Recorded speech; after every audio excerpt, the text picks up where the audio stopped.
Assalamualaikum warahmatullahi wabarakatuh. Yang terhormat dosen pengampu mata kuliah akuntansi keuangan menengah 1, Bapak Dr. Sparta. Perkenalkan kami dari kelompok 1 yang beranggotakan saya, Recha Azlia, dan teman saya, Zaskia Kamila, akan mempresentasikan hasil diskusi kami terkait chapter 11, yaitu depresiasi, pelemahan, dan penipisan. Berikut adalah sajian materi hari ini, yaitu depresiasi dengan metode alokasi biaya. Yang kedua ada masalah depresiasi lainnya. Ketiga ada impairment. Keempat ada depresi. Dan yang terakhir ada revaluasi. Di sini ada depresiasi metode alokasi biaya. Jadi depresiasi konsep depresiasi dan metode depresiasi ini menjelaskan bagaimana kebanyakan individu pada suatu waktu yang ingin membeli dan memperdagangkan sebuah barang. Kayak contohnya perusahaan mobil.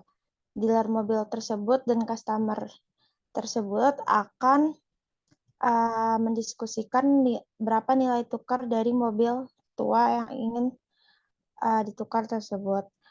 Dan juga mereka mungkin berbicara tentang nilai tukar tambah mobil dalam beberapa tahun. Dalam kedua kasus, penurunan nilai dianggap sebagai contoh depresiasi. Nah, di sini ada penyusutan, yaitu proses akuntansi untuk mengalokasikan biaya aset berwujud ke biaya secara sistematis dan rasional pada periode yang diharapkan. Diharapkan mendapat manfaat dari penggunaan aset tersebut.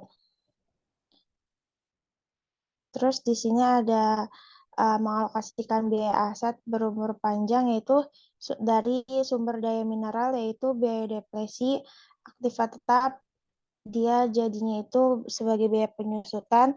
Kalau intangible asset itu dia jadinya biaya amortisasi. Nah, lalu ada faktor-faktor yang terlibat dalam proses penyusutan. Jadi sebelum kita menetapkan pola pembebanan terhadap pendapatan perusahaan harus dapat menjawab 3 pertanyaan yang ada di sini, yaitu dasar penyusutan apa yang akan digunakan, berapa masa manfaat aset, dan metode pembagian biaya apa yang paling terbaik. Di sini ada basis yang disusutkan untuk aset. Ilustrasi 11 ini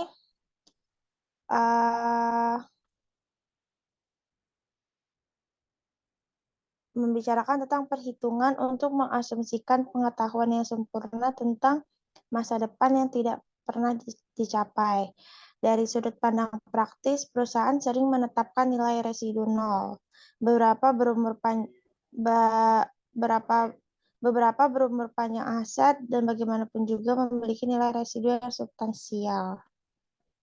Jadi di sini nilai residu itu mengurangi nilai original cost-nya. Maka depreciation base-nya 9.000. Lalu ada estimasi umur layanan.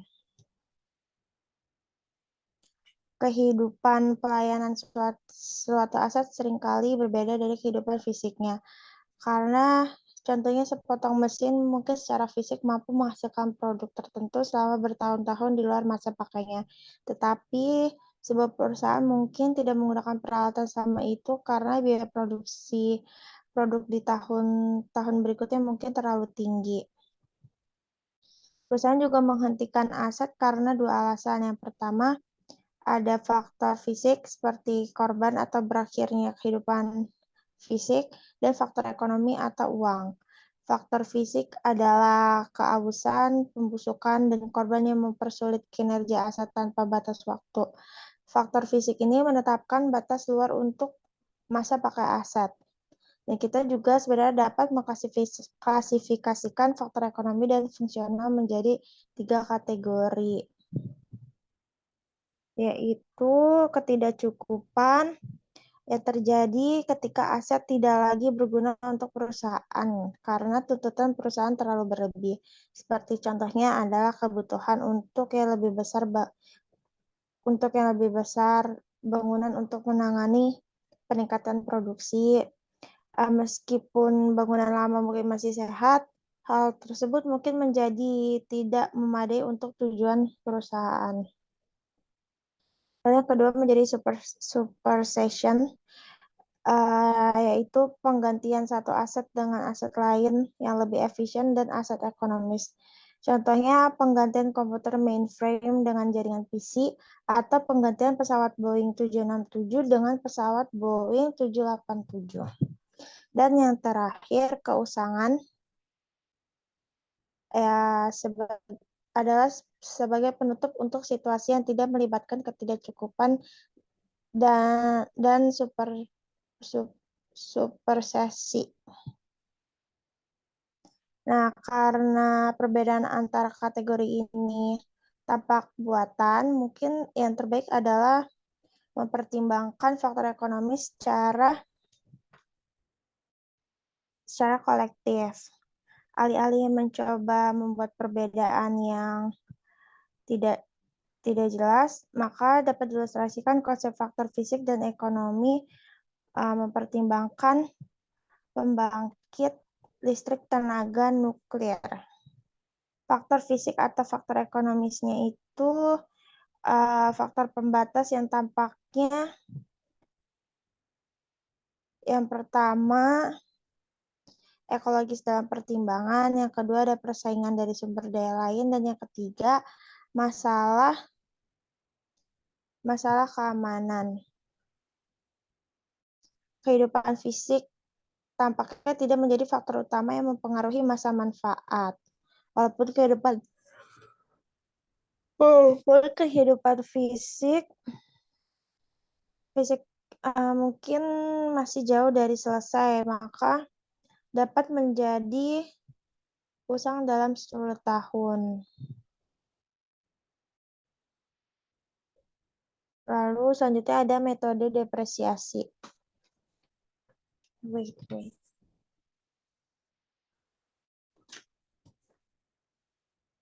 Daniel.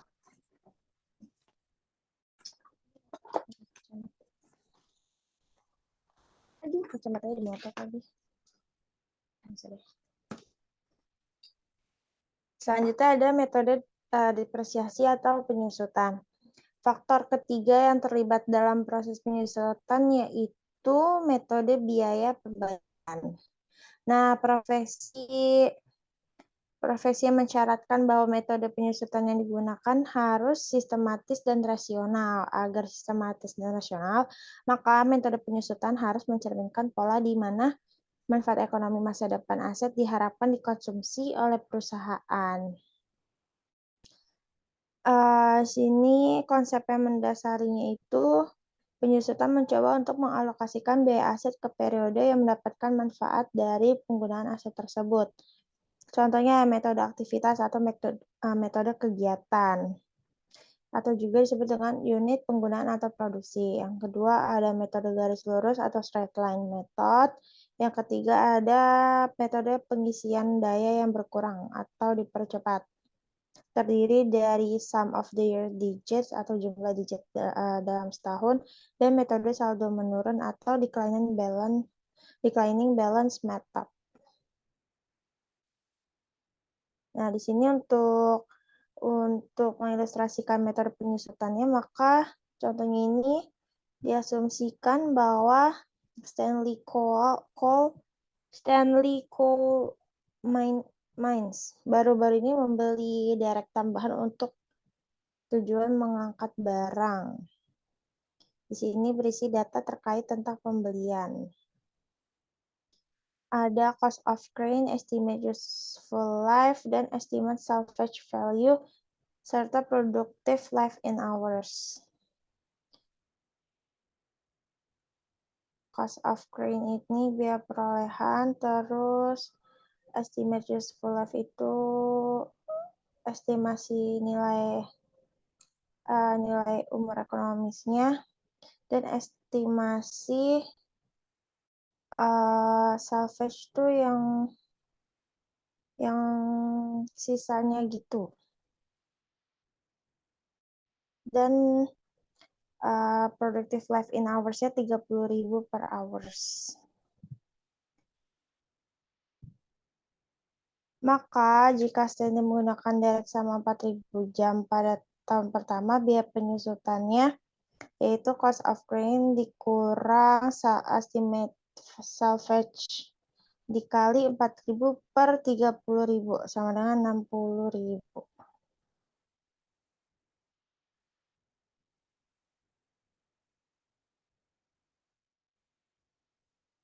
Nah, kalau menggunakan metode garis lurus di sini, dia cost dikurang residual value per estimate service life. Hasilnya 90.000. Kalau yang ini tadi dikali hours this year-nya. Karena dia pakai metode kegiatan. Oh, ini karena pakai straight line method, dia nggak butuh productive time in hours. Next, metode diminishing change.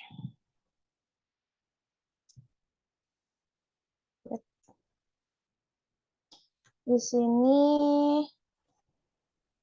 karena dia pakai sum of the years digit, maka setiap pecahan menggunakan jumlah tahun sebagai penyebutnya. Karena yang paling besar itu 5, karena paling lamanya itu 5 tahun, berarti kita hitung dari 5 tahun ke bawah.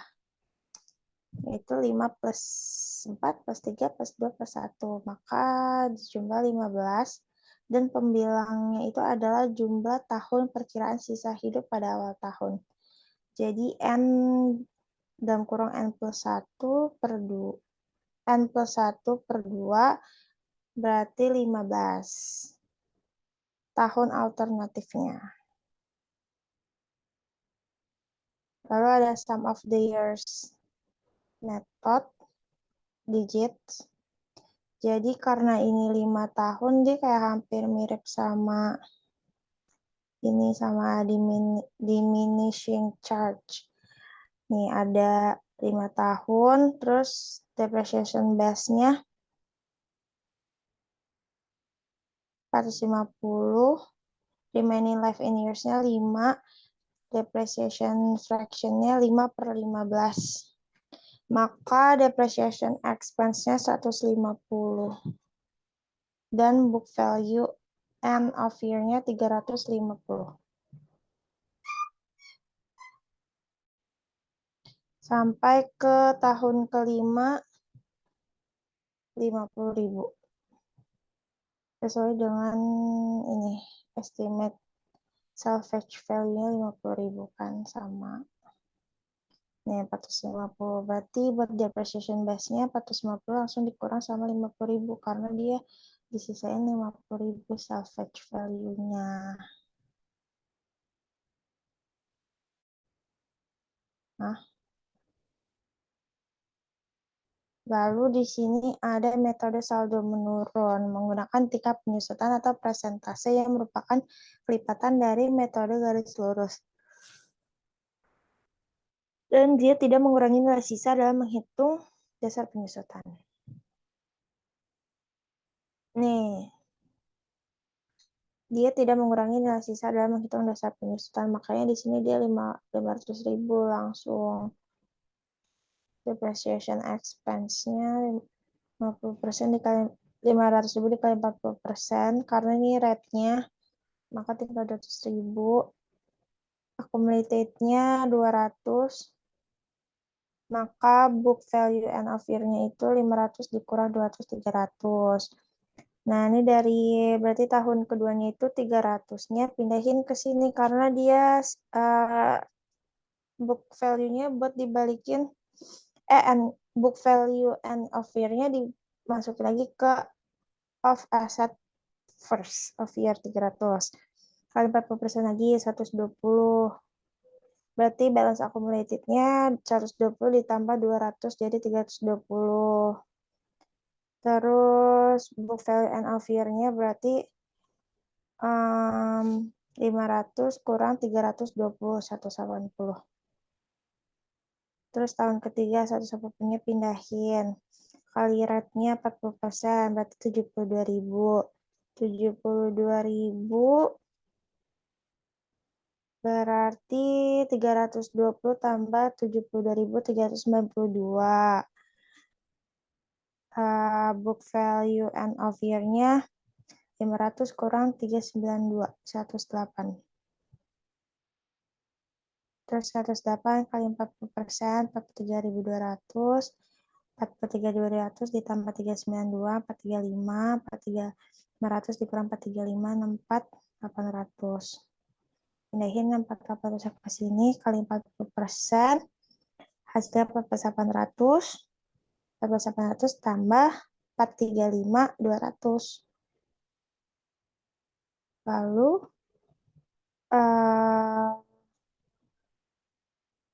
hasil ini 14.800 tambah 435, 200, 450.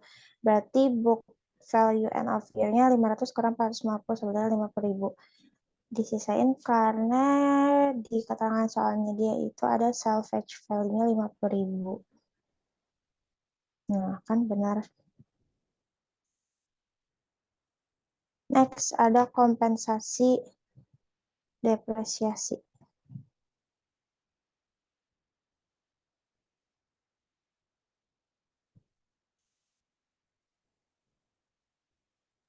Bentar, Mel. Itu kamu? Iya, materi aku. Oh, oke, selanjutnya akan dijelaskan oleh Zaskia. Oke, selanjutnya kita masuk ke sajian materi kedua mengenai masalah depresiasi lainnya. Di sini yang pertama ada kompensasi depresiasi. Jadi IFRS itu mengharuskan setiap bagian dari properti, pabrik, dan peralatan yang signifikan terhadap total biaya aset itu harus ditinggalkan secara terpisah. Nah, maka dari itu perusahaan itu harus melakukan penilaian untuk menentukan alokasi yang tepat untuk komponen. Sebagai contoh, ketika perusahaan seperti Nokia itu membeli sebuah bangunan, jadi ia tuh harus menentukan bagaimana berbagai komponen bangunan, misalnya kayak pondasi, struktur, atap, sistem pemanas dan pendinginnya, terus sama liftnya, dan sebagainya, itu harus dipisahkan dan dikurangi. Next, Cel.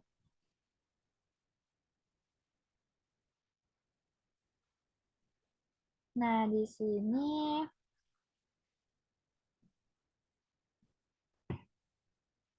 hmm,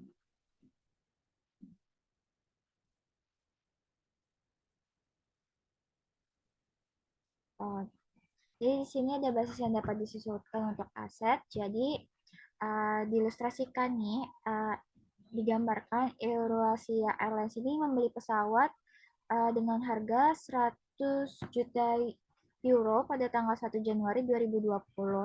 Jadi pesawat tersebut memiliki masa manfaatnya 20 tahun dari 20 tahun dan nilai sisanya itu 0 euro.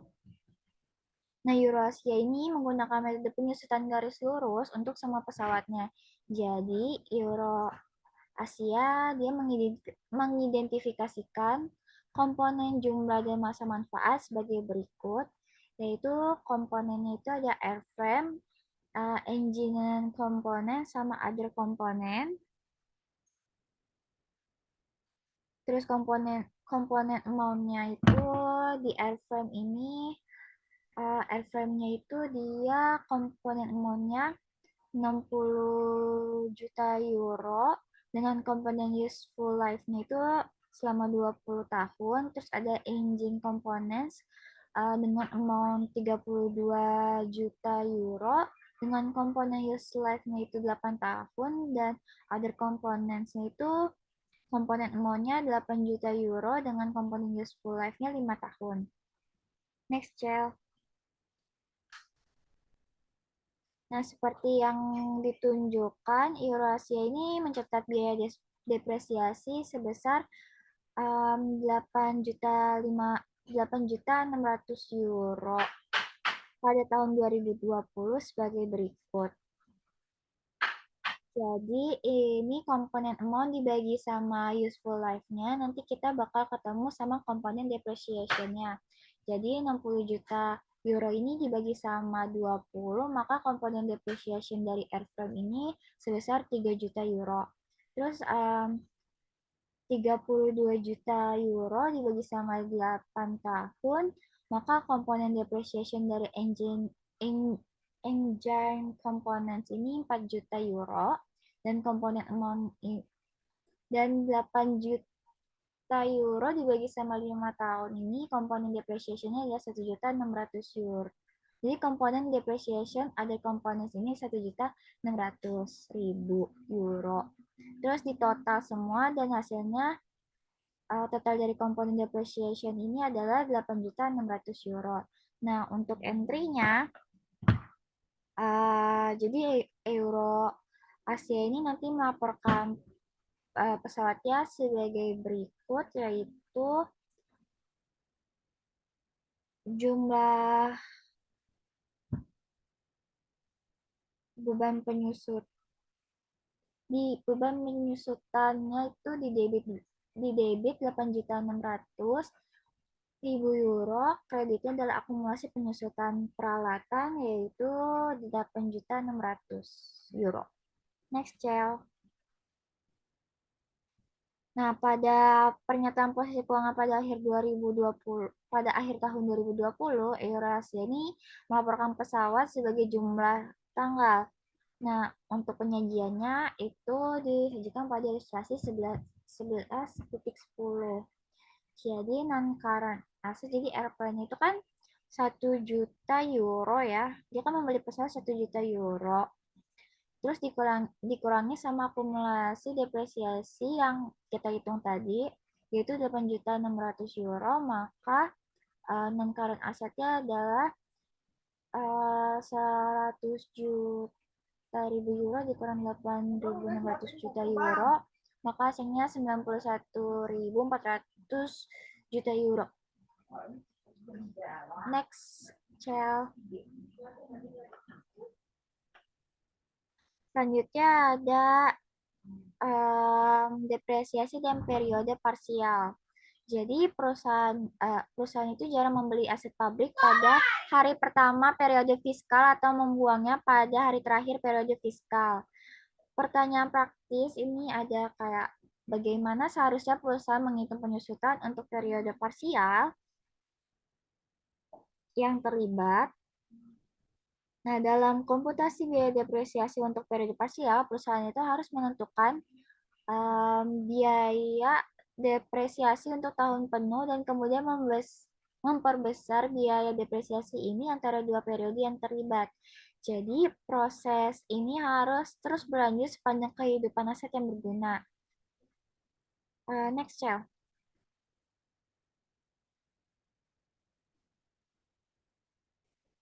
Nah, di sini diasumsikan atau diilustrasikan bahwa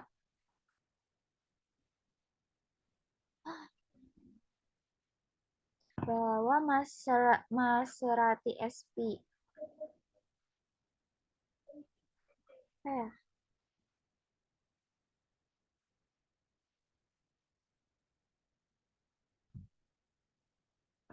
di sini ada ilustrasi dari 4 metode. Di sini ada Maserati SPA membeli mesin baru untuk proses perakitannya pada 1 Agustus 2019. Jadi harga mesin ini adalah 150.000 euro. Terus lalu perusahaan ini memperkirakan bahwa mesin tersebut akan memiliki nilai sisa sebesar 24.000 euro. Jadi 24.000 euro pada akhir masa pakainya. Umurnya ini diperkirakan 5 tahun dan jam kerjanya diperkirakan 21.000 jam. Dengan akhir tahun 31 Desember. Petunjuknya di sini hitung beban penyusutan pada 4 metode, yaitu depresiasi garis lurus, metode kegiatan, jumlah digit tahun, sama saldo menurun ganda. Next, Cel. Nah, di sini kalau metode garis lurus,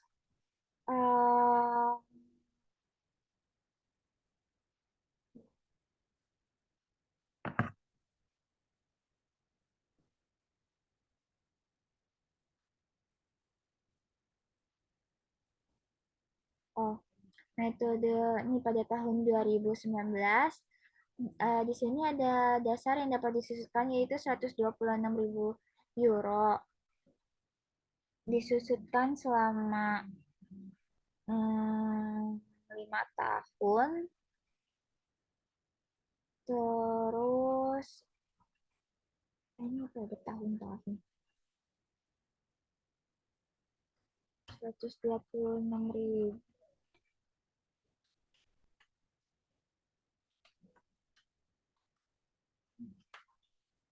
Oh, jadi 126.000 ini dibagi sama 5 tahun itu adalah 25.200. Nah, 25.200 ini nantinya dibagi sama sebagian tahunnya yaitu 5/12.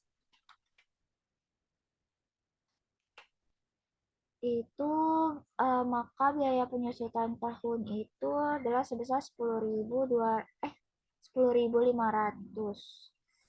Jadi ya 10.500. Terus pada tahun 2020 datanya basis dari 2020 sampai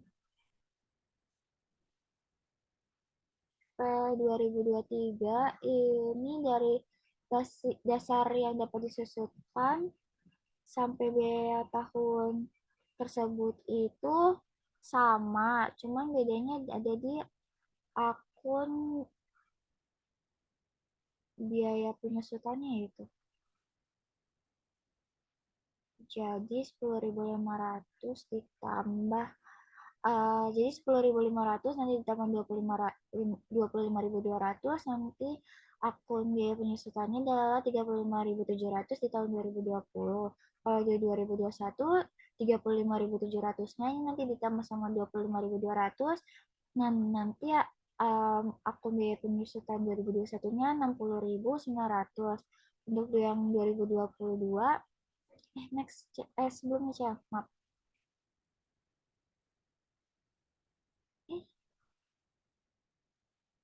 Yang garis lurus Cel. Nah ya, nah di 2022 ini 60.900 ditambah 25.200 dan sisanya 86.100. 2023 8.600 ini ditambah sama 25.200 jadi akun biaya penyusutannya 111.300. Dan kalau 2024 ini basis datanya sama, yaitu 126.000 dibagi sama 5 tahun. Ini beban tahunannya itu 25.200. Cuman bedanya di bagian tahun ini. Jadi 25.200 dikali sama 7/12. Terus biaya penyusutan pada tahun tersebut itu 14.700. Nah, nanti untuk nyari akun biaya penyusutannya 111.300 ditambah 14.700, maka akun biaya penyusutannya adalah 126.000. Jadi kalau misalnya kita nambah biaya tahun saat itu, hasilnya 126.000 juga. Terus untuk entry-nya, ini kan detailnya beban penyusutan di 2019. Maka entry-nya adalah debit beban penyusutan 2019 di debit sebesar 10.500 dan kreditnya adalah akumulasi penyusutan sebesar 10.500. Next, Cel. Selanjutnya ada metode kegiatan. Di sini diasumsikan bahwa 800 jam ini digunakan pada tahun 2019. Jadi 126.000 tadi dibagi sama 21.000 jam, maka dapatnya 6 euro per jam. Jadi kita cari yang 2019 saja. 800 kita diasumsikan 800 jamnya 800 dikali sama 6 euro per jam, maka tingkat per jam ini adalah 4.800. Nah, biaya tahun tersebut adalah 4.800 dan tahun yang tidak berlaku lagi adalah 4.800. Maka entry jurnalnya adalah di debit beban penyusutan 4.800, kreditnya adalah akumulasi penyusutan sebesar 4.800. Next, Cel. Nah, untuk jumlah digit tahun, ini caranya kita pakai yang um, di yang 7/12 pakainya. Jadi 7/12. Dia kan 5 tahun ya.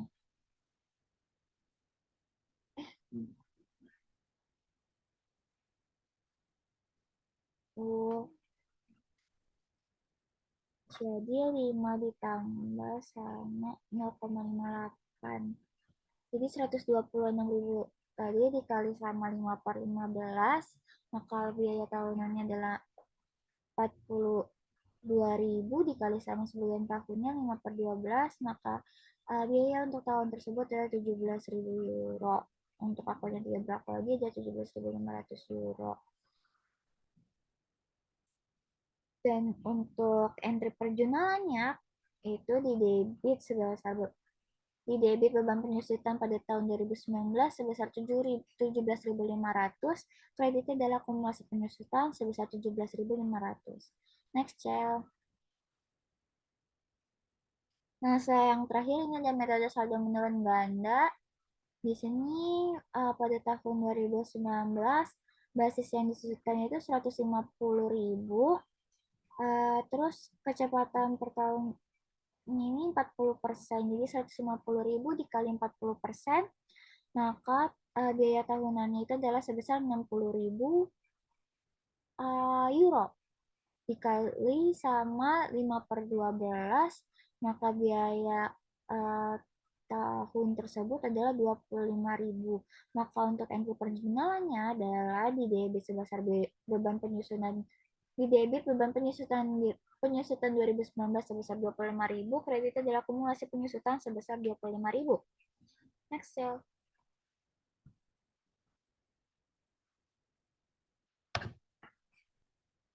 Next.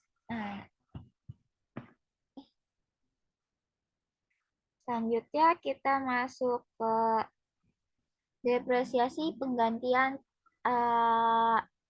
PPNE. PPNE ini maksudnya property, plant, sama equipment. Jadi di sini ada kesalahpahaman umum tentang depresiasi yang merupakan menyediakan dana untuk penggantian properti, pabrik, dan peralatan. Nah, depresiasi ini seperti pengeluaran lain yang mengurangi pendapatan bersih.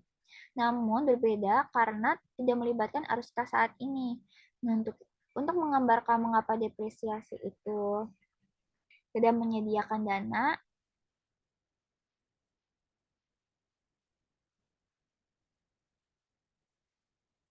jadi penggantian aset ini dia nanti tidak melibatkan arus kas yang tadi aku bilang, sama di sini dana untuk penggantian aset itu berasal dari pendapatan seperti dihasilkan melalui penggunaan aset. Next, Cel.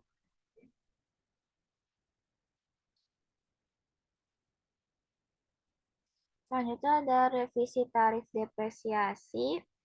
Jadi ketika kita membeli aset pabrik, perusahaan itu dengan hati-hati menentukan tingkat depresiasi berdasarkan pengalaman masa lalu, masa yang lampau dengan aset serupa, dan informasi terkait lainnya. Jadi ketentuan untuk depresiasi hanya perkiraan. Namun perusahaan itu mungkin perlu merevisi mereka selama hidup aset. Kemerosot fisik yang tak terduga atau kecerahan yang tak terduga dapat mengurangi perkiraan umur aset yang berguna.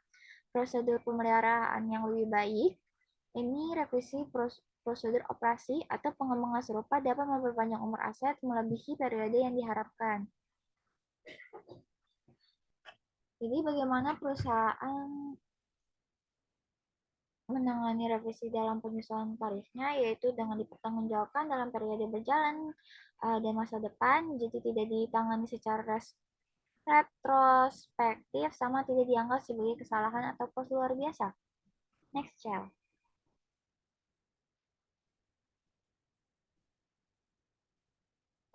Apa tuh? Selanjutnya di sini ada ilustrasi nih kalau nggak salah.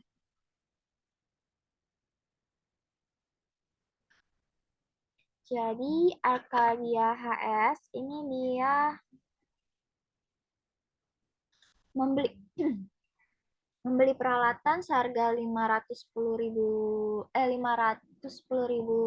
dolar.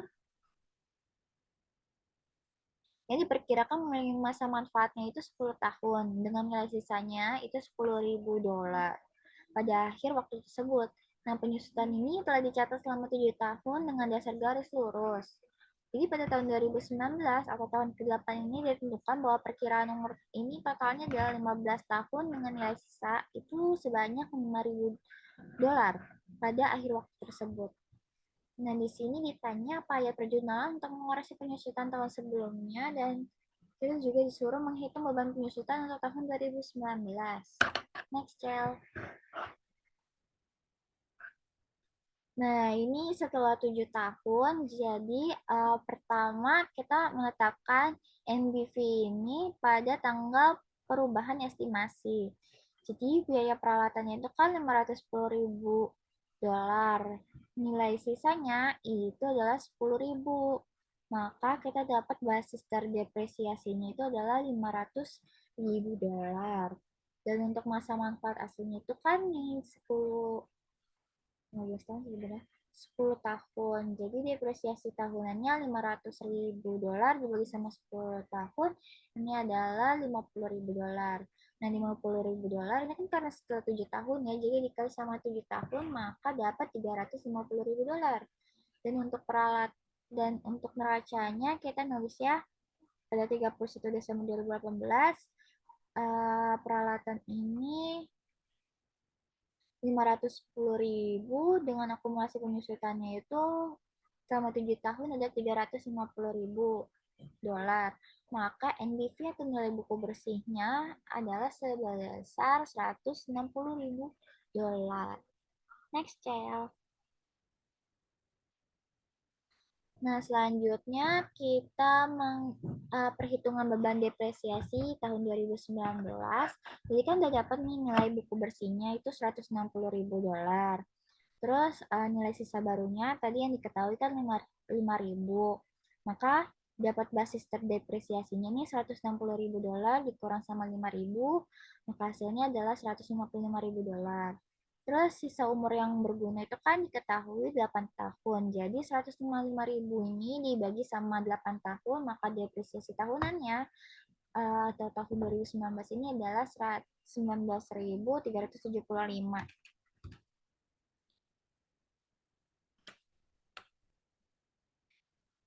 Dan untuk entry jurnalnya adalah di debit beban penyusutan sebesar 19.375 dolar, kreditnya adalah akumulasi penyusutan sebesar 19.375.000 dolar. Next, Cel.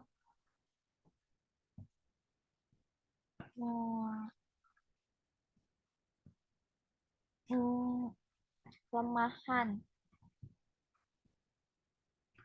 Ini materi kamu, Cel.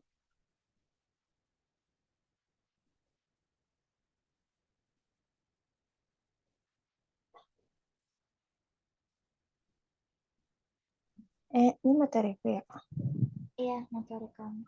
Yang Kelemahan apa? Nomor 3 ya? Iya. Gangguan. Iya, Benar kan? iya gangguan. Salah kok kelemahan di sini. Oke, jadi yang ketiga ini ada mengenali gangguan atau di sini kita tulisnya kelemahan. Jadi tujuan pembelajaran mengenai kelemahan ini kita menjelaskan masalah akuntansi yang berkaitan dengan penurunan nilai aset. Jadi dalam standar akuntansi umum, nilai realisasi itu lebih rendah dari biaya atau bersih untuk persediaan yang tidak berlaku, tapi tidak berlaku untuk properti, pabrik, dan peralatan. Bahkan ketika aset tetap telah mengalami keusangan sebagian, akuntan telah enggan untuk mengurangi nilai tercatat yang ada di aset. Kenapa? karena tidak seperti persediaan, hal tersebut sulit untuk mencapai nilai wajar untuk sebuah properti, pabrik, dan peralatan yang tidak sedikit subjektif dan sewenang-wenang.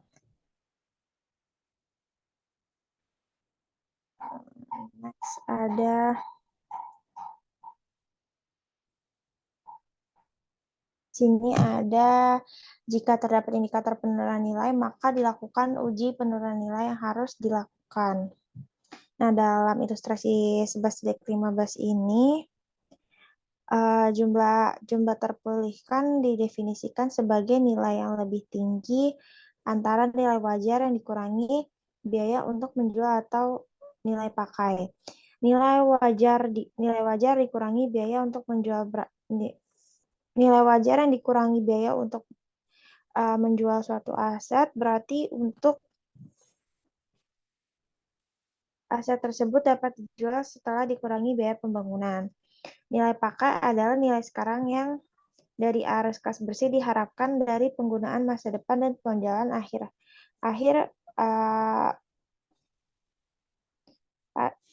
dan penjualan pada akhir aset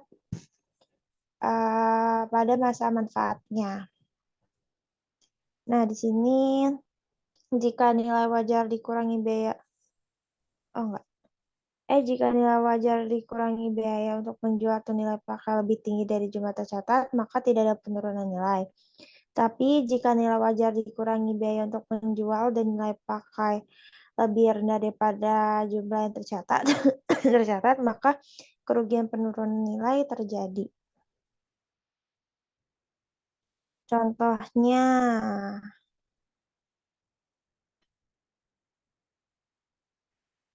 Class SA di atas,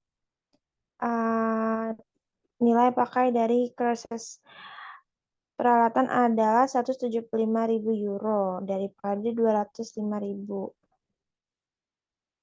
200.000 dan nilai sih?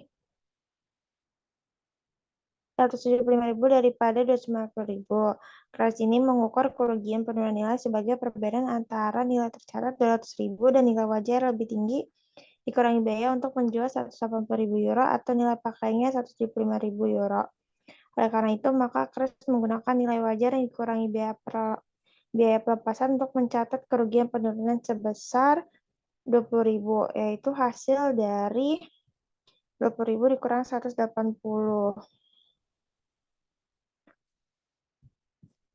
Lalu, Kres ini membuat jurnal sebagai rugi penurunan nilai 20.000 dan akumulasi penyesuaian peralatan 20.000.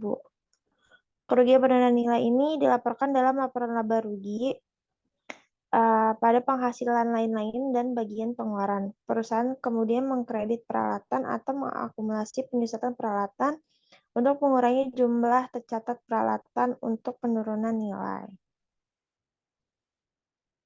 Nah, untuk keperluan pekerjaan rumah, kredit akumulasi penyusutan ketika mencatat penurunan nilai aset yang dapat disusutkan.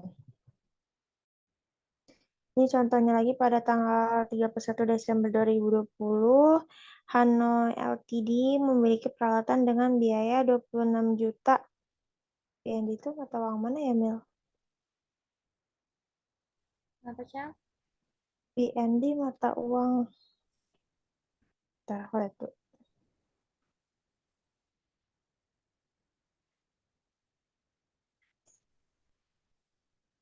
Oh, dong Vietnam. 26 juta dong Vietnam dan akumulasi penyesuaian sebesar 12 juta dong Vietnam.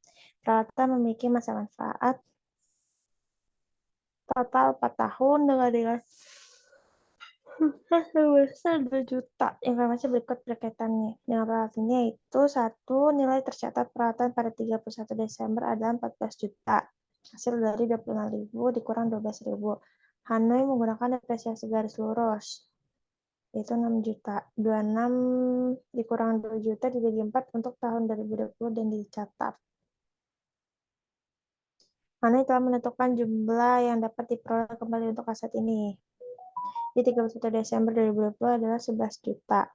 dan sisa masa manfaat peralatan setelah tanggal 31 Desember 2020 adalah 2 tahun.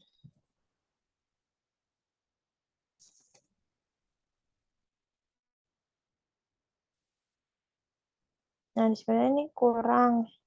Ada catatannya lagi, yaitu Hanoi mencatat penurunan nilai pada peralatannya pada tanggal 31 Desember 2023. Maka jawabannya ini. Rugi penurunan nilai 3 juta dan akumulasi penyusunan peralatannya 3 juta. Itu dari carrying amount dikurang dengan recoverable amount atau biaya pemulihan. Nah, berarti di sini peralatan dikurangnya akumulasi penyusunan nilai, maka sisanya itu 11 juta. Ada yang tidak menentukan bahwa masa manfaat total peralatan tidak berubah atau sisa manfaat masih sama, yaitu 2 tahun. Namun perkiraan nilai sisa peralatan sekarang adalah 0. Hanoi terus menggunakan depresiasi garis lurus dan membuat entry jurnal untuk mencatat depresiasi tahun 2021. Sebagai beban penyusutan 5.500.000 dan akumulasi penyusutan 5.500.000. Hasil dari 11 juta dibagi 2.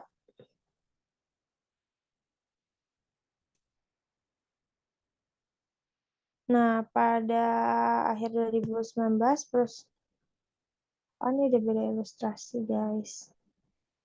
Kasus 2, case 2. Pada akhir 2019, perusahaan Therma menguji penurunan nilai mesin. Mesin tersebut memiliki nilai yang tercatat sebagai $200.000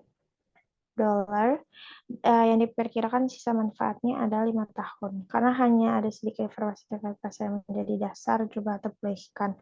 Berdasarkan wajar, Therma menentukan jumlah terpulihkan mesin harus berdasarkan nilai yang digunakan. Dan Therma menggunakan tingkat diskon 8%. Analisis Therma menunjukkan bahwa arus kas masa depan hanya akan menjadi 40.000 setiap tahun selama 5 tahun, dan akan menerima nilai sisa 10.000 pada akhir 5 tahun, yang diasumsikan bahwa semua arus kas terjadi pada akhir tahun. Jadi kita catat dulu nih, present of value of 5 annual payment-nya 40.000. 40.000 itu dari 40.000 dikali 3,9971, maka 198,40, dan present value average schedule value-nya 10.000 dikali 0,68058. Maka value in use related to mesinnya 166.514,20. Maka perhitungan penurunan nilai mesin pada akhir tahun adalah 200.000 dikurang recoverable amount. Sama dengan 33486 dicatat sebagai rugi penurunan nilai dan akumulasi penyusutan peralatan. Di sini next saja. Lalu ada unit kerugian,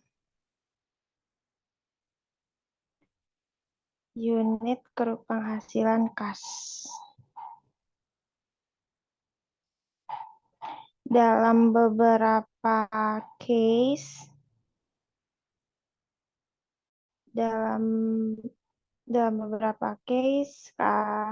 tidak mungkin untuk menilai penurunan nilai aset tunggal karena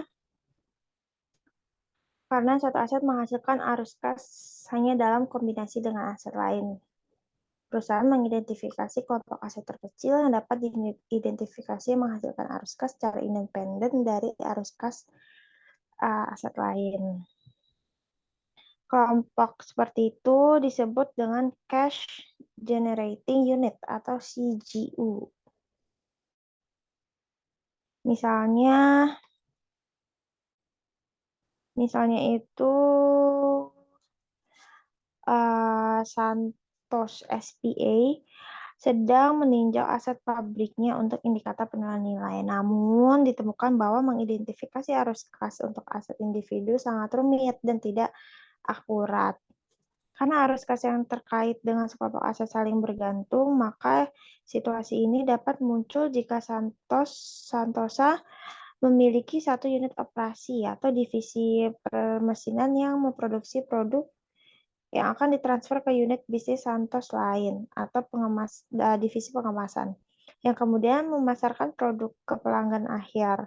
Karena arus kas ke aset divisi permesinan bergantung pada arus kas dalam penggempakan divisi, maka Santosa harus mengevaluasi kedua divisi bersama-sama sebagai unit penghasil kas dalam penilaian penurunan nilai. Maka dari itu, penurunan nilai aset yang akan dilepaskan, apa sih yang akan terjadi jika perusahaan bermaksud untuk melepaskan aset yang mengalami penurunan nilai, kayak alih-alih apakah perusahaan akan menahannya ataukah untuk digunakan. Nah, jadi baru-baru ini Kroger, salah satu analis dari Amerika Serikat, mencatat bahwa kerugian penurunan nilai properti sebesar 54 juta net properti pabrik dan peralatan tidak lagi diperlukan karena penutupan toko. Dalam hal ini, Kroger juga melaporkan aset yang diturunkan nilainya pada nilai realisasi yang lebih rendah daripada biaya perolehan atau biaya bersih. Itu biaya yang telah yaitu nilai wajar yang telah dikurangi biaya untuk biaya penjualan. Lalu laporkan aset yang mengalami penurunan nilai pada nilai realisasi bersih yang lebih rendah dari biaya perolehan atau biaya bersih. Yang kedua, tidak ada penyusutan atau amortisasi yang diambil atas aset yang dimiliki untuk dilepaskan sama periode kepemilikannya. Dan yang terakhir, dapat menaikkan atau menurunkan aset yang dimiliki untuk dijual di periode mendatang.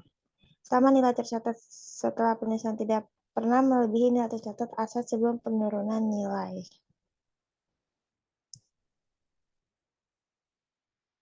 Ini adalah contoh dari impairment test-nya itu. Jadi recoverable amount-nya itu harus lebih kurang daripada carrying amount. Kalau misalnya tidak, si recoverable-nya lebih dari carrying amount, berarti dia no impairment. Kalau iya, berarti dia impairment. Measurement of impairment loss. Kalau kita mengakui dia sebagai impairment, maka kita harus mengukur berapa impairment loss-nya. Nah, dari impairment ini dibagi lagi asetnya itu digunakan atau aset ini dijual atau disposal, pemindah tanganan. Jadi kalau dipakai ini bisa impairment loss-nya excess of carrying amount over recoverable amount. Jadi kayak jumlah dari carrying amount itu harus lebih besar daripada recoverable-nya. Kemudian depresiasi baru dalam cost basis dan reversal of impairment loss permitted. Kalau held for sale or disposal, dia itu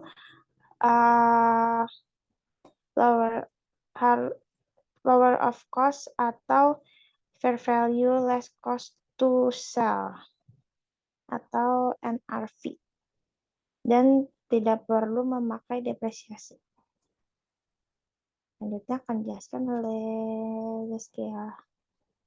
Nah, selanjutnya ada penipisan atau depresi. Jadi, sumber daya alam yang sering kita sebut sebagai aset pembuangan, ini kayak termasuk minyak bumi, mineral, dan hutan kayu. Jadi, sumber daya alam ini dapat dibagi lagi menjadi dua kategori, yaitu ada aset biologis atau seperti hutan kayu, dan ada sumber daya mineral seperti minyak, gas, dan pertambangan mineral. Jadi persyaratan akuntansi dan pelaporan untuk aset biologi seperti hutan kayu ini menggunakan pendekatan nilai wajar yang sebelumnya pernah kita bahas. Di sini kita fokus pada sumber daya mineral yang memiliki dua fitur utama. Yang kedua, di sini ada penghapusan total atau lengkap konsumsi aset. dan ada penggantian aset yang hanya karena tindakan alam. Jadi tidak seperti tanaman dan peralatan, sumber daya mineral ini dikonsumsi secara fisik selama periode penggunaan dan tidak mempertahankan karakteristik fisik mereka. Namun, masalah akuntansi yang berkaitan dengan sumber daya ini mirip dengan masalah properti pabrik dan peralatan. Nah, pertanyaan yang harus dijawab ini adalah kayak bagaimana perusahaan itu menetapkan dasar biaya untuk write-off sama pola alokasi apa yang harus diperbincangkan perusahaan. Jadi perlu diingat bahwa di sini ada penipisan yang membuat proses pengalokasian biaya dari sumber daya mineral. Next, Chel.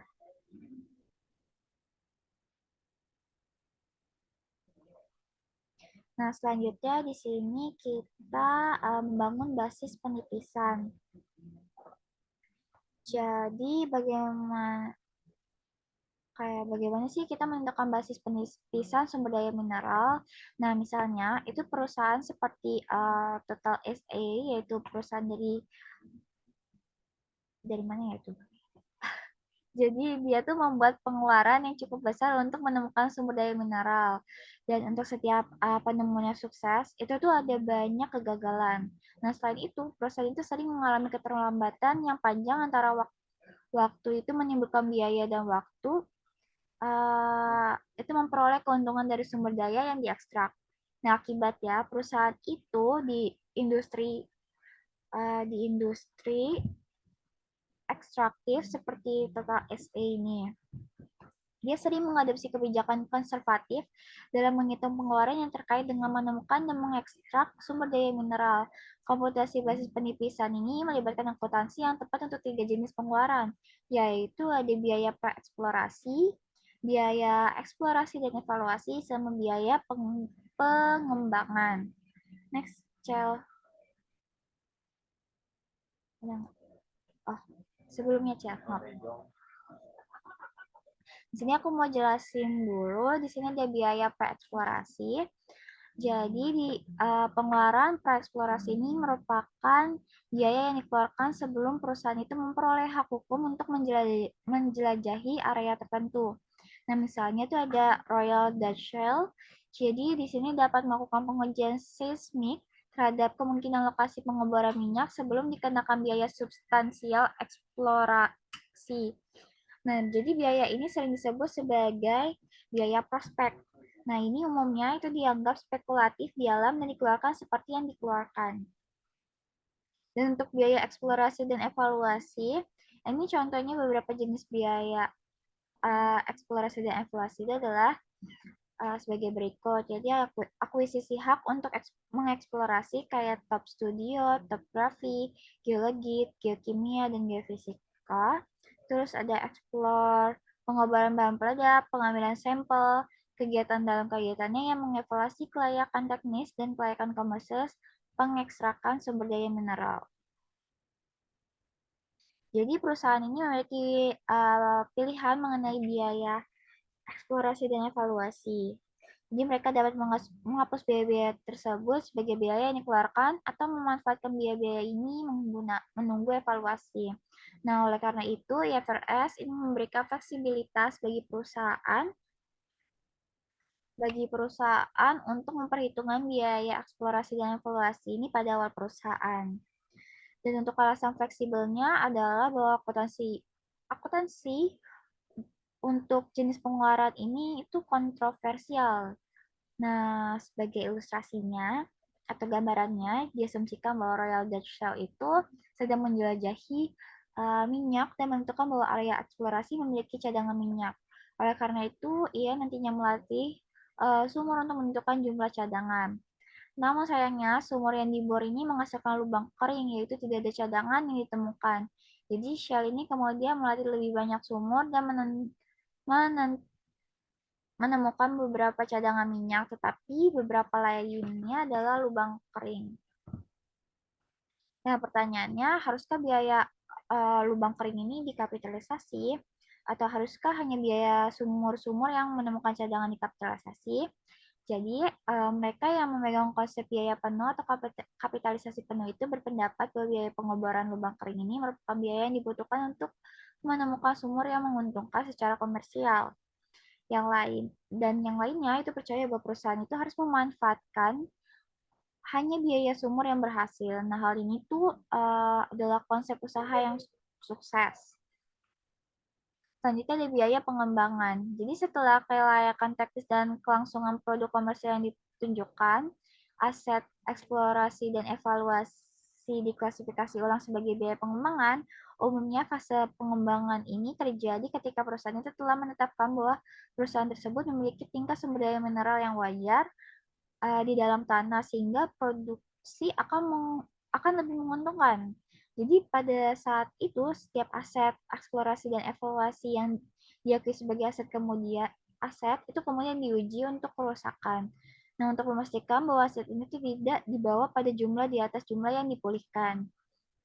Nah, maka dari itu perusahaan ini membagi biaya pengembangan menjadi dua bagian, yaitu ada biaya peralatan nyata sama biaya pengembangan tak berwujud. Kalau misalnya biaya peralatan nyata ini termasuk semua transportasi dan alat berat lainnya yang diperlukan untuk mengekstrak sumber daya dan mempersiapkannya untuk pasar. Karena perusahaan itu dapat memindahkan alat berat dari satu tempat ekstraksi ke tempat lain. Dan perusahaan itu biasanya tidak menyertakan biaya alat nyata dalam basis penipisan. Sebaliknya, mereka tuh menggunakan biaya depresiasi terpisah untuk mengalokasikan biaya peralatan tersebut. Nah, namun beberapa aset nyata, misalnya kayak pondasi rig pengeboran itu tidak dapat dipindahkan. Jadi perusahaan kehilangan aset-aset ini selama masa manfaatnya atau masa manfaat sumber daya yang mana lebih pendek. Dan di sisi lain, biaya pengembangan tak berwujud merupakan barang-barang seperti biaya pengeboran, terowongan, poros, dan sumur. Jadi biaya ini tidak memiliki karakteristik nyata, tetapi dibutuhkan untuk produksi sumber daya mineral. Nah, biaya pengembangan tak berwujud ini dianggap sebagai bagian dari basis penipisan. Jadi perusahaan itu kadang-kadang menanggung biaya besar untuk mengembalikan properti ke keadaan alaminya setelah ekstraksi terjadi. Ini bisa disebut sebagai biaya restorasi. Next, Chel. Selanjutnya adalah penghapusan biaya sumber daya. Jadi setelah perusahaan itu menetapkan basis penipisan, masalah berikutnya adalah setelah perusahaan bagaimana mengalokasikan biaya sumber daya mineral itu untuk periode akuntansi. Nah, biasanya perusahaan itu menghitung penipisan atau sering disebut sebagai penipisan biaya. Ini pada metode uh, produksi. Unit of produksi. Jadi penimpasan ini nanti ya merupakan fungsi dari jumlah unit yang diekstrak selama periode tersebut. Dalam pendekatan ini, total biaya dari nilai sisa sumber daya mineral yang kurang dibagi dengan jumlah unit yang diperkirakan berada dalam deposit sumber daya untuk mendapatkan biaya per unit produk. Jadi perhitungannya itu biaya total dikurang nilai sisa dibagi total estimasi unit tersedia, maka baru ketemu biaya depresiasi per unit. Terus untuk nyari depresiasinya nanti unit yang diekstraksi. Nah, unit yang diekstraksi itu dikali sama biaya per unitnya, maka barulah ketemu penipisan. Next, Cel. Nah, di sini ada sebuah ilustrasi. Jadi, McLeod SA ini memperoleh hak untuk menggunakan 1.000 hektar tanah di Afrika Selatan untuk perak. Nah, biaya sewanya itu adalah 50.000 euro dan biaya eksplorasi terkait pada properti tersebut adalah 100.000 euro. Nah, biaya pengembangan tak berwujud yang dikeluarkan untuk membuka tambang adalah 850.000 euro. Nah, McLeod ini memperkirakan bahwa tambang tersebut akan menyediakan sekitar 100.000 ons emas.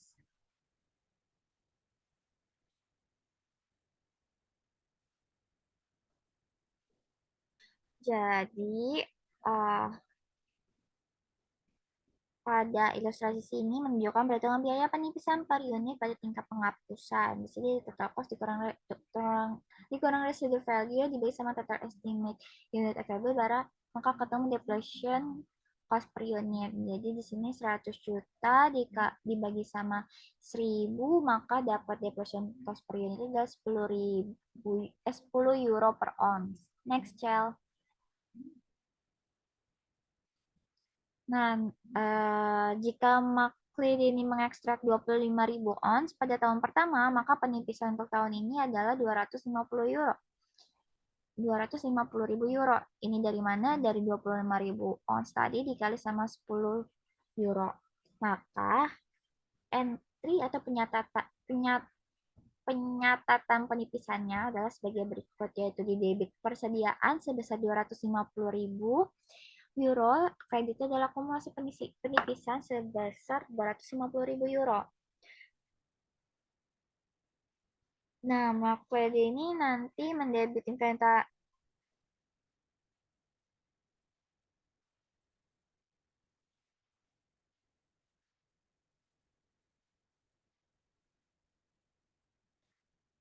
dan di sini McLeod ini akan menyajikan biaya sumber daya mineral dan jumlah penulisan akumulasi yang termasuk sampai saat ini seperti ditunjukkan dalam ilustrasi 1120. Jadi silver mine at cost ini yang 100 juta tadi ya, dikurang sama akumulasi depletion-nya itu yang tadi kita hitung 250.000 euro. Maka dapat dia 750 euro. Nah, dalam laporan pendapatannya, biaya penipisan terkait inventaris yang dijual ini merupakan bagian dari biaya barang yang dijual. Jadi, McLeod ini juga dapat mengalami penurunan berdasarkan unit produksi peralatan nyata yang digunakan dalam mengekstrak dari perak. Dan pendekatan ini itu tuh sesuai jika secara langsung menetapkan perkiraan umur peralatan ke satu deposit sumber daya tertentu. Nah, jika McLeod ini menggunakan peralatan pada lebih dari satu pekerjaan, maka metode alokasi biaya lainnya seperti straight line atau metode depresiasi ini dipercepat akan lebih tepat. Pokoknya ini biaya depresiasi ini terkait persediaan yang dijual merupakan bagian dari harga pokok penjualan. Next, Cel. Terus di sini kita memperkirakan cadangan yang dapat dipulihkan. Nah, terkadang perusahaan itu perlu membuat perkiraan cadangan yang dapat dipulihkan. Jadi mereka melakukannya baik karena mereka tuh memiliki informasi baru atau karena proses produksi yang lebih canggih itu tersedia. Nah, sumber daya mineral seperti deposit minyak dan gas dan beberapa logam langka baru-baru ini tuh telah memberikan tantangan terbesar, yaitu di sini perkiraan cadangan ini dalam ukuran besar hanya tebakan berpengetahuan. Misalnya ini tuh sama dengan menghitung perubahan perkiraan untuk kehidupan tanaman, kehidupan pabrik dan peralatan yang berguna. Jadi prosedurnya adalah untuk merevisi tingkat penipisan berdasarkan calon dari secara menginvestasi tingkat depresiasi secara prospektif.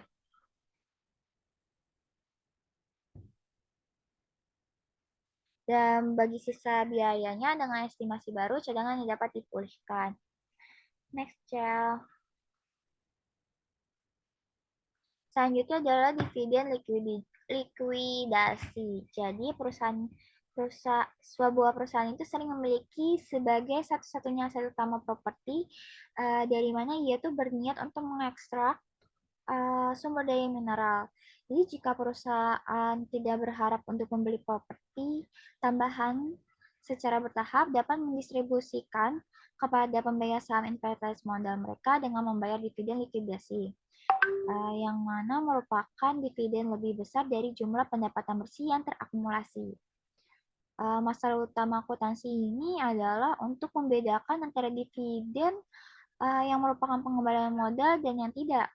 Karena dividen ini merupakan pengembalian dari kontribusi awal investor, perusahaan yang mengeluarkan dividen likuidasi harus didebit share premium ordinary untuk bagian yang terkait dengan investasi awal yang bukannya debit pendapatan tetap. Nah, sebagai ilustrasi, di sini ada kalahan mining ini memiliki saldo laba ditahan sebesar 1.650.000 pounds. Terus akumulasi penipisan pada properti mineral sebesar 2.100.000 pounds dan premi sahamnya ini sebesar 5.435.493 pounds. Jadi Dewan Charles ini mengumumkan dividen sebesar 3 pounds per saham atas 1 juta saham beredar. Nah, ini mencatat dividen tunai 3 juta pounds sebagai berikut. Nah, jadi 3 juta pounds ini 3 juta 3 juta pound ini kalian harus memberitahu pemegang saham bahwa dividen 3 pound saham ini mewakili 1,65 pounds. Ini dari pound 1650 ditambah 1 juta saham per return.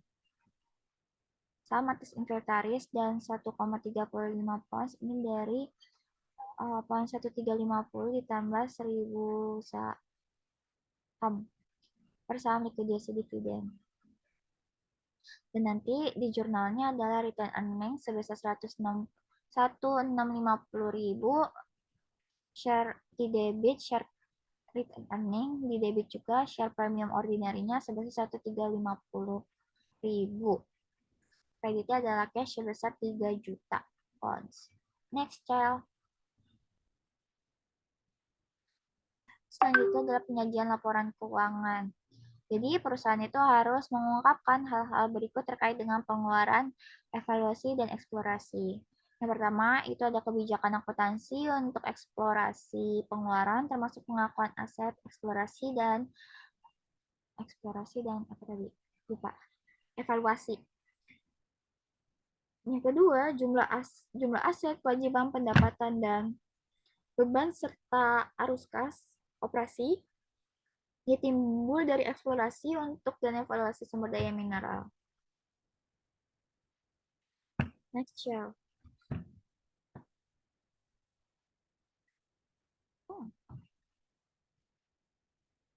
Selanjutnya ada revaluasi. Selanjutnya ini ada saja materi kelima, terakhir ini ada revaluasi. Di sini pertama kita membahas mengenai mengenali revaluasi atau mengakui revaluasi. Jadi Network Rail ini merupakan contoh dari perusahaan yang memilih untuk menggunakan nilai-nilai yang adil untuk memperhitungkan jaringan rel kereta api. Jadi penggunaan nilai wajarnya menyebabkan peningkatan sebesar 4.289 pounds 4.289 pounds menjadi aset berwujudnya yang berumur panjang. Jadi ketika perusahaan itu memilih untuk menghargai aset berwujud jangka panjang, itu mereka jangka panjang mereka setelah akuisisi. Mereka menjelaskan perubahan nilai wajar dengan menyesuaikan akun aset yang sesuai dan menetapkan keuntungan yang tidak nyata pada revaluasi aset tersebut. Aset berwujud jangka panjang keuntungan yang tidak terrealisasi. Ini sering disebut sebagai surplus revaluasi. Nah, next step.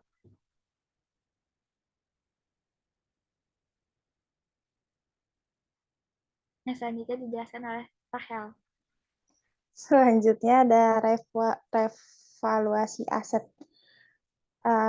Revaluasi tanah, yaitu untuk mengilustrasikannya di sini ada Cement Group yang membeli tanah seharga 1 juta euro pada 5 Januari 2019. Perusahaan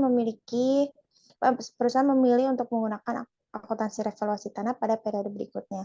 Maka pada 31 Desember 2019 nilai wajar tanah adalah 1.200.000 euro.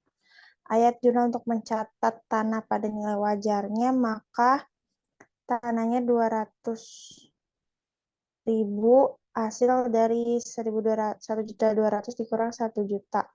Keuntungan revaluasi yang belum direalisasinya 200.000.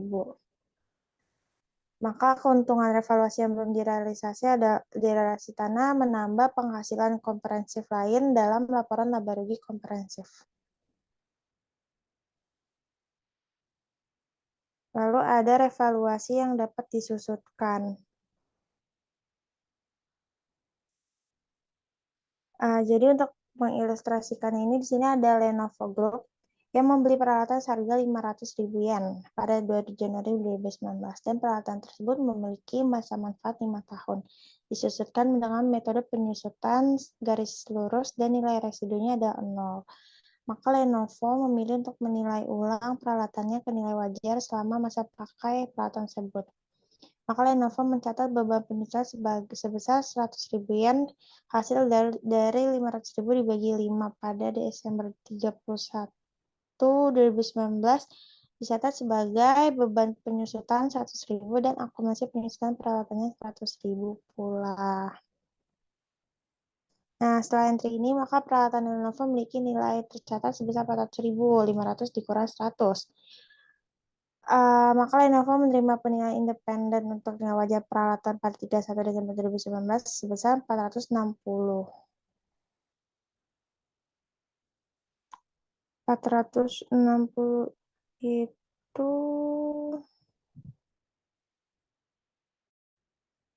bentar.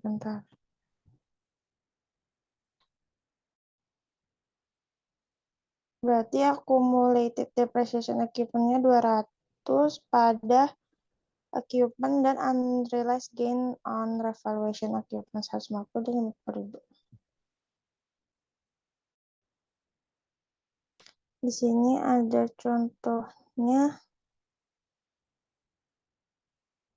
Oh, ini tadi 460 itu dari 500 dikurang 40.000. Karena accumulated depreciation equipment-nya 0, berarti dia carrying amount itu 460 sama. Dan accumulated other comprehensive income-nya 60.000.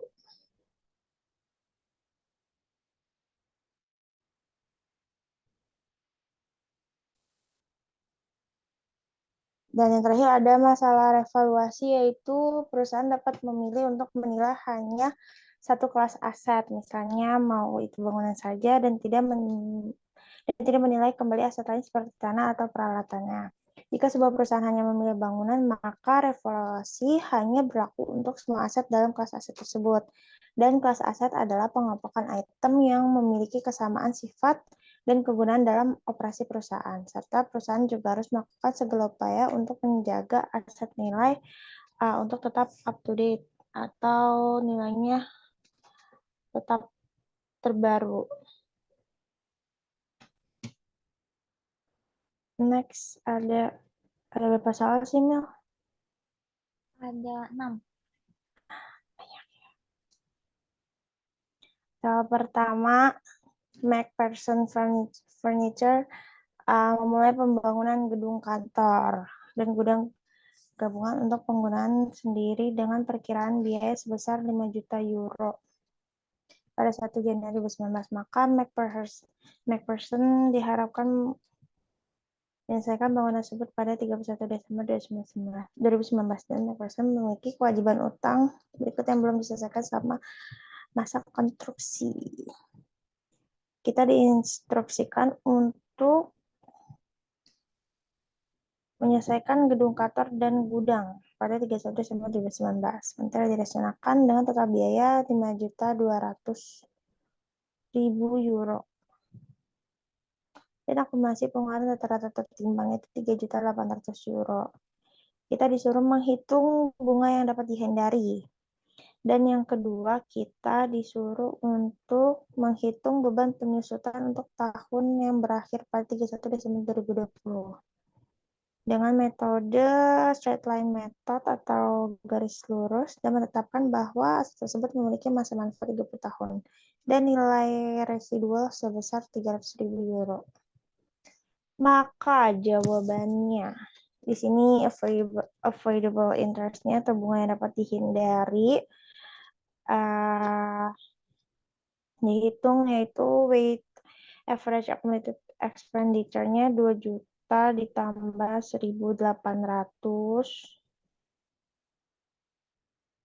dikali interest rate, maka total weight average accumulated expenditure dikali interest rate, maka itu dapat si avoidable interest-nya sebesar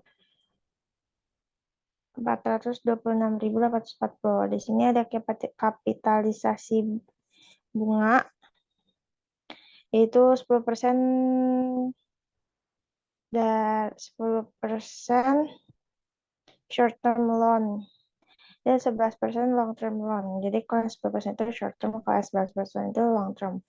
Maka di sini prinsipalnya 1.600.000 dikali 10% 160 dan 1 juta dikali 11% 110. Maka totalnya 270 interestnya. Kalau yang prinsipalnya 2.600.000. Total interest dibagi total prinsipal sama dengan 10,38%. Dan yang B ini kita disuruh menghitung beban penyusutan. Maka di sini construction loan-nya 2 juta dikali 12%. Ini 2 juta dikali 12%.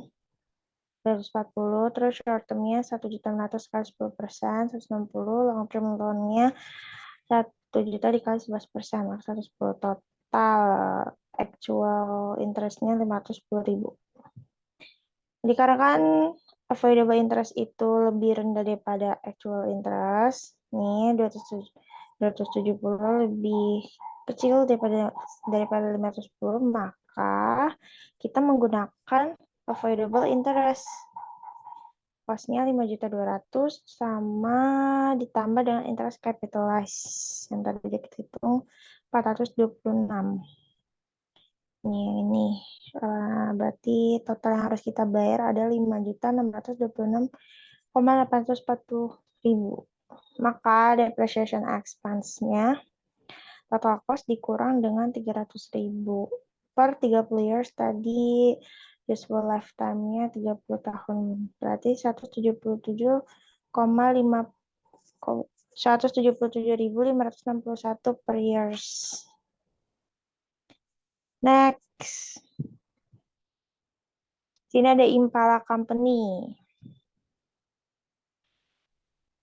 Kota Pebble Beach memberi perusahaan 5 hektar tanah sebagai lokasi pabrik. Biaya mesin serupa jika dibeli pemasok luar nilai wajar dan ini ditentukan menjadi 81.000 US dollar. 14.000 saham biasa dengan nilai nominal 50.000 per share diterbitkan.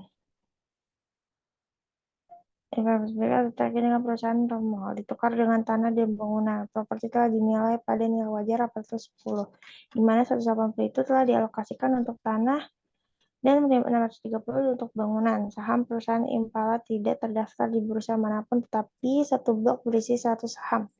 Dijual oleh pemegang saham 12 bulan lalu dengan harga 65 dolar per saham. Dan satu blok berisi 200 saham dijual oleh pemegang saham lain 18 bulan lalu dengan harga 58 dolar per saham.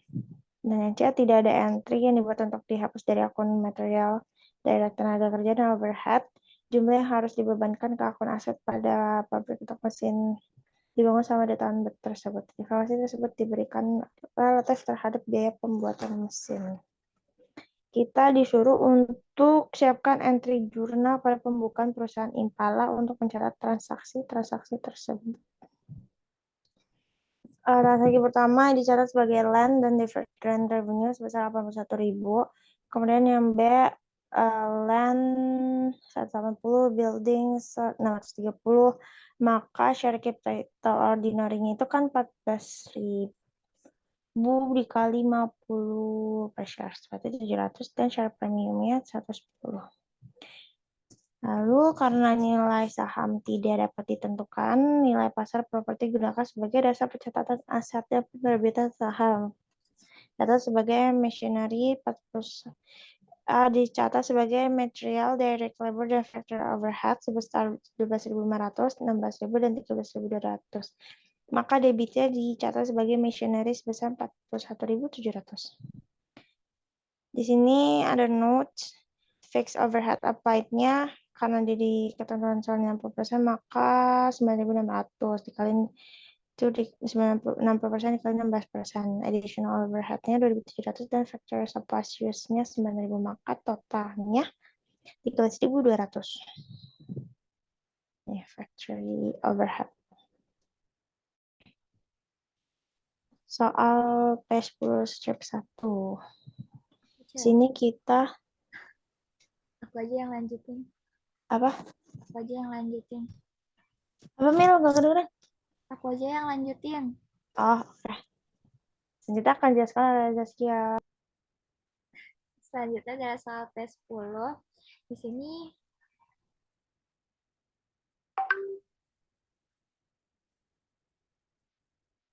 jadi pada tanggal 31 Desember 2018 ini ada beberapa akun yang termasuk dalam bagian ini nggak kebaca memiliki saldo sebagai berikut.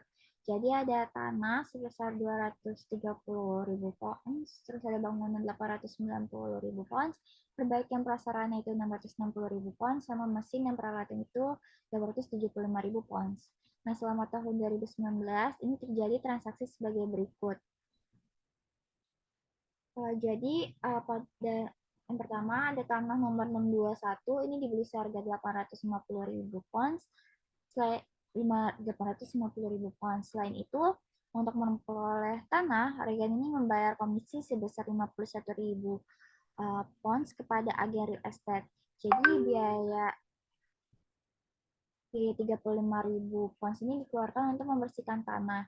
Selama pembersihan lahan, kayu dan kerikil ditemukan dan dijual seharga 13.000 pounds. Yang kedua, ini ada sebidang tanah kedua dengan nomor lokasi 622. Jadi dengan sebuah bangunan diperoleh untuk 420.000 pounds. Pernyataan penutup menunjukkan bahwa nilai tanah adalah 300.000 pounds dan nilai bangunannya adalah 120.000 pounds. Tak lama setelah diakuisisi, bangunan itu dibongkar dengan biaya 41.000 pounds. Jadi sebuah gedung baru ini dibangun seharga 330.000 pounds ditambah biaya-biaya berikut, yaitu ada biaya pengalihannya 38.000 pounds, biaya desain arsitekturnya 11.000 pounds, biaya izin bangunan 2.500 pounds, bunga yang diperhitungkan atas dana yang digunakan selama konstruksi atau pembiayaan ini adalah 8.500 pounds. Bangunan setelah selesai ditempati pada tanggal 31 September 2019. Transaksi selanjutnya ini ada sebidang tanah ketiga dengan nomor situs 623 dibeli seharga 650 pounds dan dijual kembali ke pasar.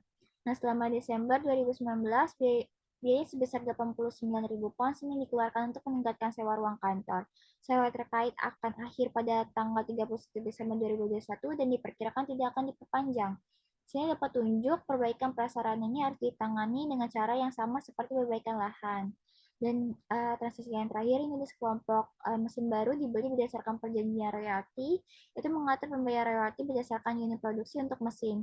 Harga faktur mesin adalah 87.000 pounds. Jadi biaya pengirimannya 30.300 pounds, biaya pemasangan 2.400 pounds, dan pembayaran royalti untuk tahun 2019 adalah 17.500 pounds.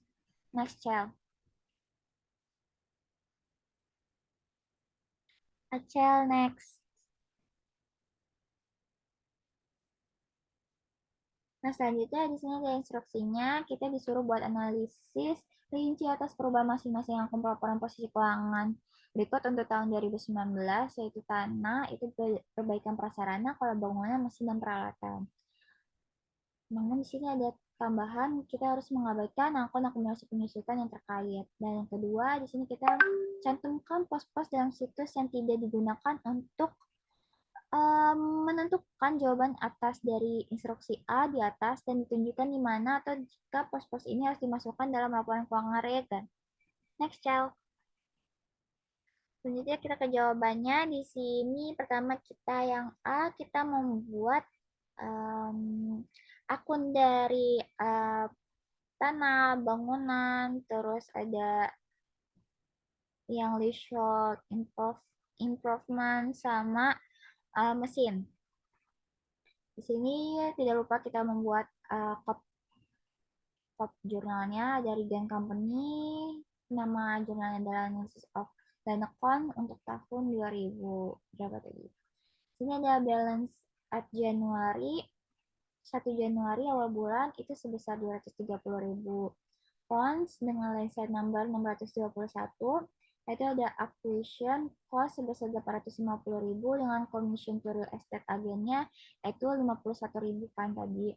Terus di sini ada clearing cost sebesar 35.000 dikurang sama amount recovered 22.000, maka total land site dari nomor 621 tanah 621 ini adalah 923.000 pounds. Terus untuk tanah yang di nomor 622 land value-nya ini kan 300.000. Terus building value-nya 120.000. Demolition cost-nya itu 41.000, maka total dari tanah nomor 622 ini adalah sebesar 461.000. Dan untuk balance at Desember, maka balance pada akhir tahun ini adalah totalnya yaitu 230.000 ditambah 923.000 ditambah 461.000. Totalnya adalah 1.614.000. Selanjutnya kita masuk ke akun pencatatan yang building. Ini pada awal tahun itu pencatatannya itu adalah 890.000 pounds. Cost of new building konstruksi pada nomor 622 ini biaya konstruksinya itu 330.000. Evacuation fee-nya itu 38.000. Terus biaya desain arsitekturnya itu 11.000 dan building permit fee-nya itu 2.500. Maka balance akhir tahunnya itu 890.000 ditambah 381.500, hasilnya adalah 1.271.500. Dan untuk yang leasehold improvement account ini pada awal tahunnya kan 660.000 pounds.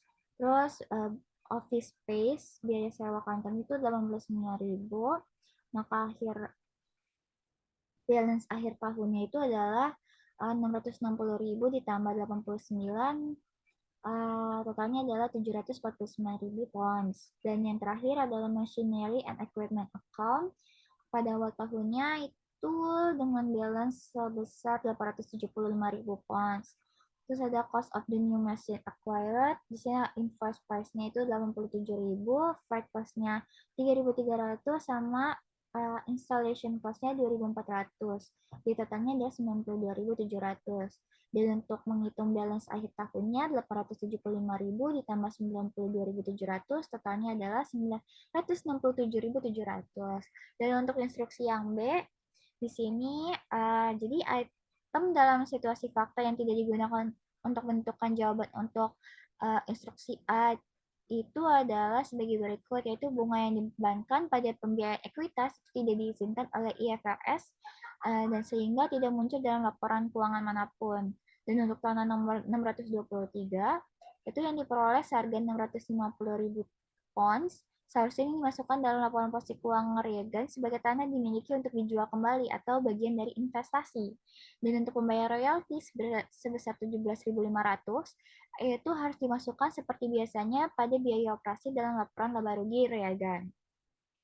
Next, Cel. Nah, selanjutnya ada soal P10.5.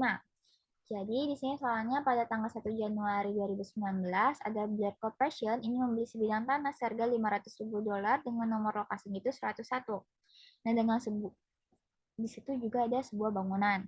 Nah, Blair ini membayar komisi pialang real estate-nya sebesar $36.000 dengan biaya hukum sebesar $6.000 dan asuransi jaminan kepemilikan itu sebesar $18.000.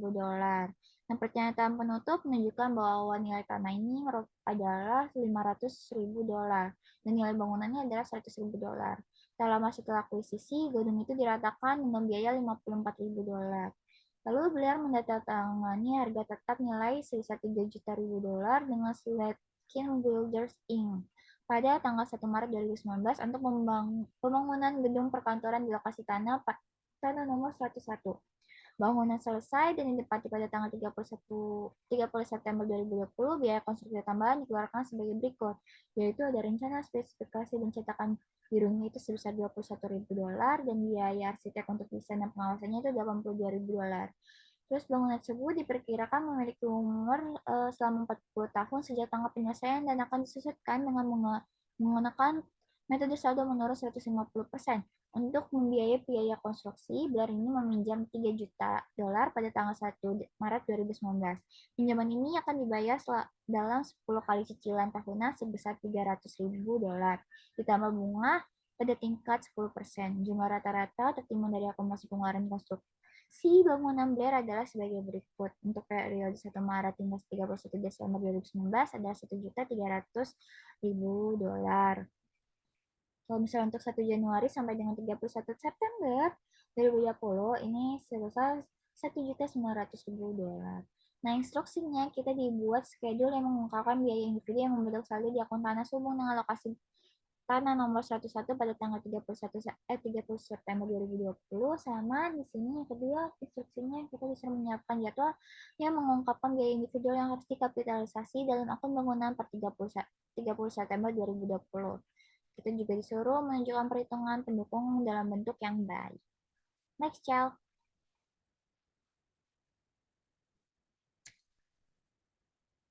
Selanjutnya di sini ada yang A.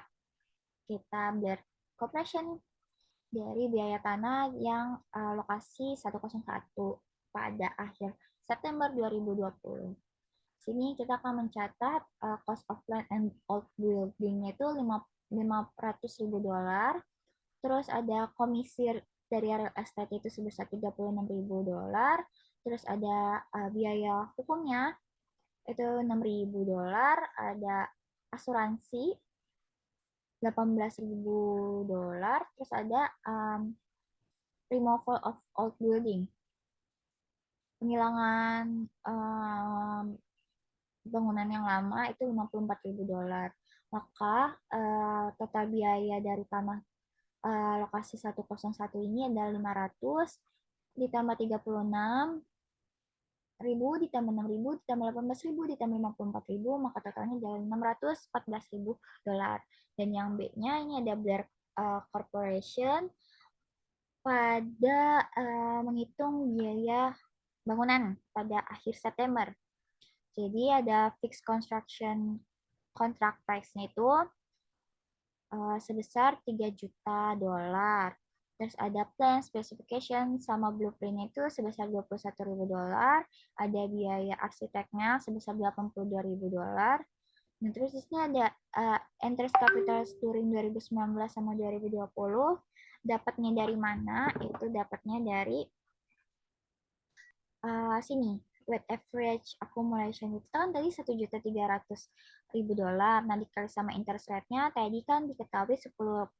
Maka interest to be capitalisnya pada tahun 2019 itu adalah $130.000.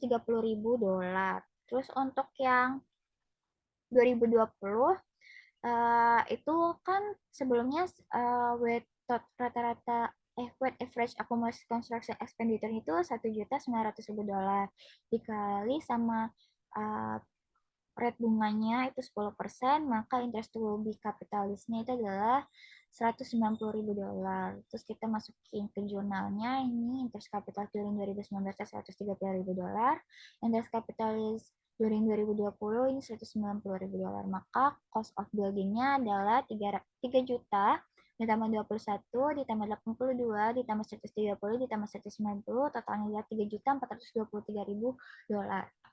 Next, Cel. Nah, selanjutnya ada soal terakhir dari P1010.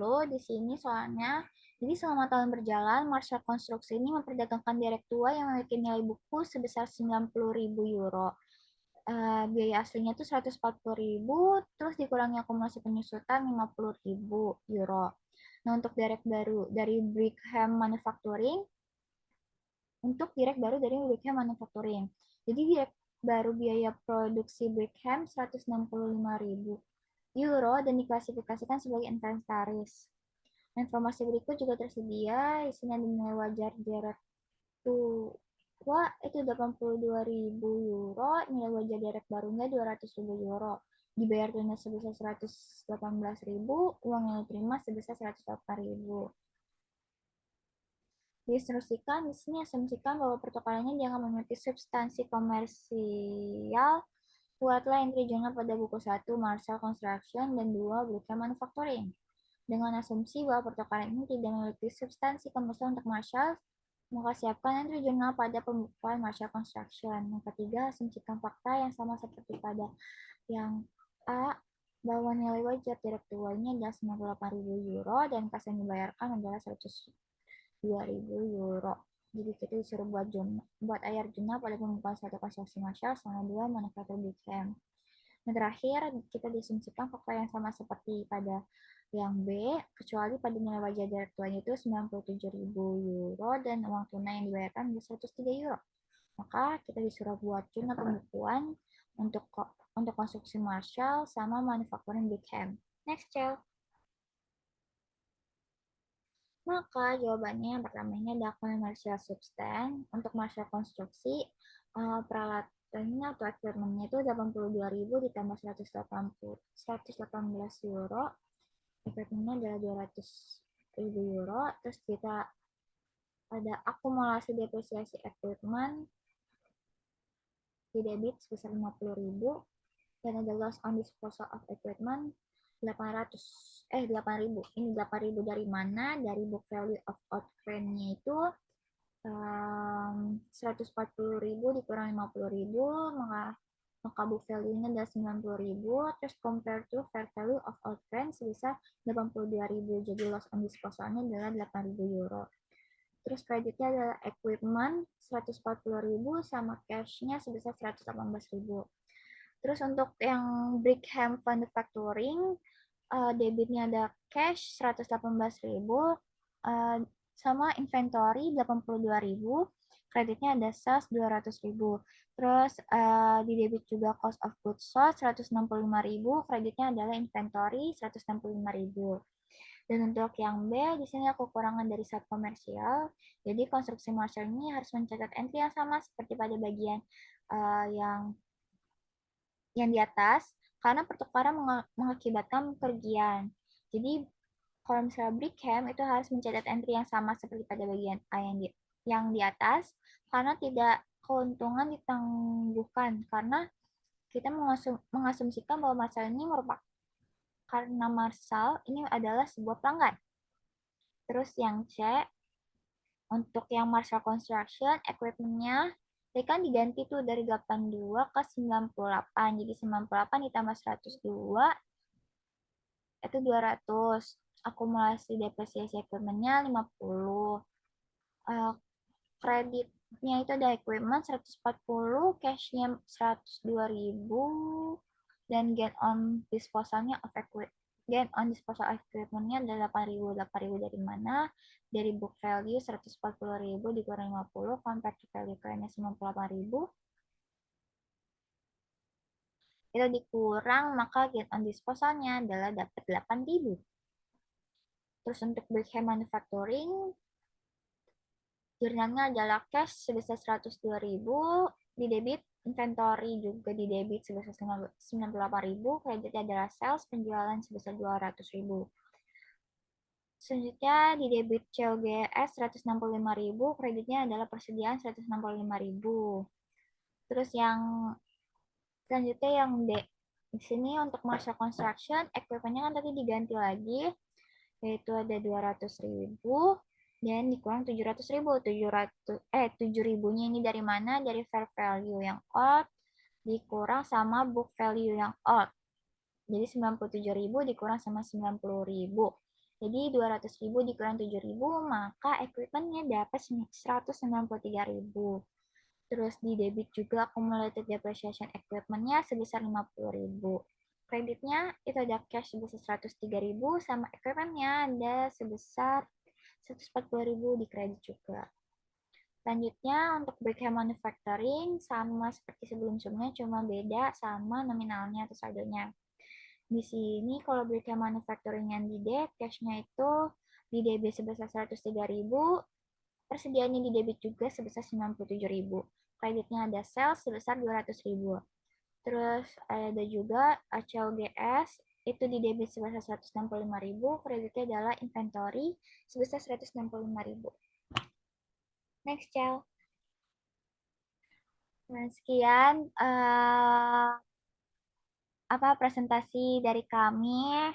Kurang lebihnya mohon maaf. Wassalamualaikum warahmatullahi wabarakatuh.